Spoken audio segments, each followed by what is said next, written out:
ng bayan, maasahan anumang panahon.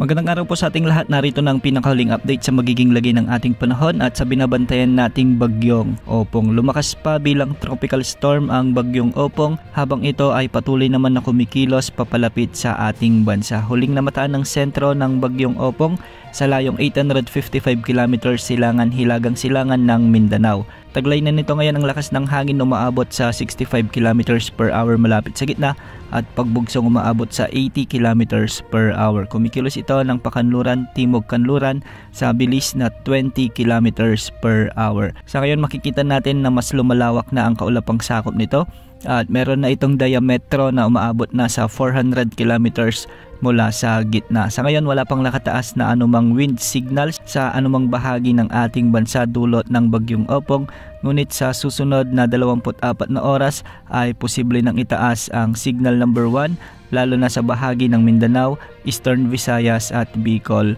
region. Ayon sa Pag-asa, ang pinakamataas na wind signal na posibleng itaas ay wind signal number 3 kung umabot ito ng severe tropical storm at hindi rin inaalis ang posibilidad na itaas ang tropical cyclone wind signal number 4 kung sakaling mas lumakas pa ito bilang typhoon category. Hahatakin ng bagyong Opong ang habagat at magdadala ito ng mga pag-ulan sa mga susunod na araw, lalong-lalo na sa bahagi ng Luzon, Visayas at ilang bahagi ng Mindanao.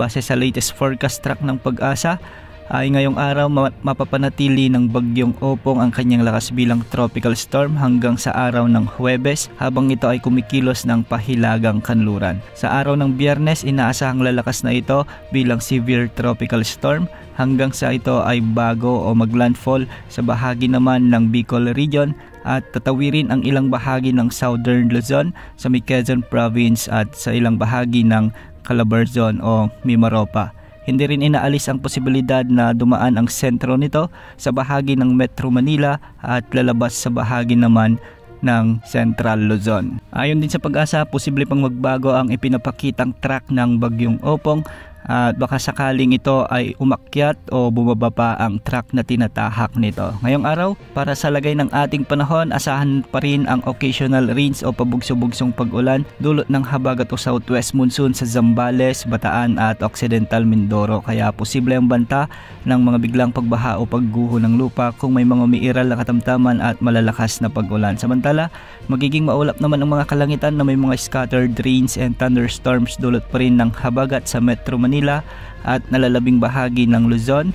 Ganitong panahon din ang inaasahan sa buong Visayas dulot pa rin ng habagat. Samantala sa buong Mindanao naman, localized thunderstorms at magiging bahagyang maulap hanggang sa maulap ang papawirin na may mga isolated rain showers and thunderstorm. Matataas pa rin ang mga pag-alon sa ating mga karagatan. Sa mga karagatang sakop ng Luzon, posibleng umabot ang mga pag-alon hanggang 4 na metro at sa mga karagatang sakop ng Visayas at Mindanao ay posibleng umabot hanggang 2.5 meters. Antabayan na ng mga susunod na updates ukol sa binabantayan nating bagyo.